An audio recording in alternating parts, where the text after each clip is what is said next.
I don't know what it is with clay that gets people's creativity running. Maybe it's the tactile sensation of being able to mold something directly without having to worry about 2D representations.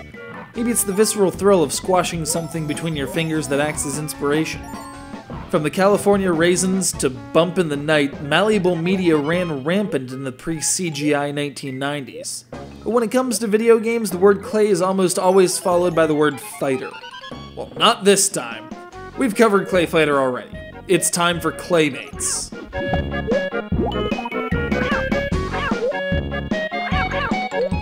Man, why did I agree to this? Alright, here's the skinny. Clay Fighter was awesome because it combined moderately decent fighting mechanics with a good level of comedy and some awesome character designs. Taffy. But Claymates doesn't have any fighting to do. Instead, it's got platforming. And your hands might as well be made out of clay because the controls are drowning in the mud of inaccuracy. It's like Mega Man fired a concrete shot onto your hands as you're playing. That's how sloppy things are.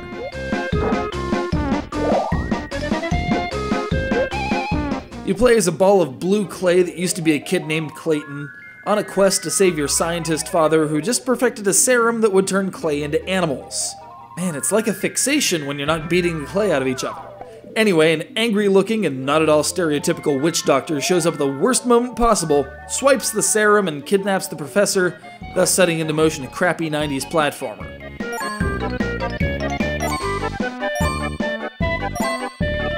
In clayball form, you can only move, jump, and manifest a fist.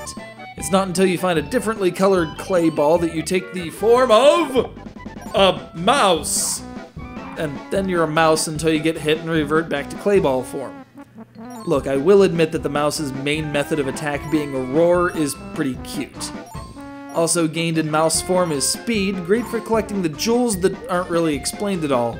You'd think that with a yard full of gemstones, these jokers wouldn't need to eat, sleep, and breathe clay.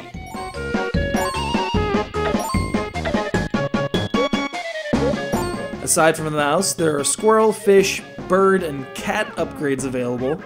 Upgrade an already upgraded form and you gain a clayball projectile attack on top of your clawing or roaring or what have you. That's pretty much the size of it.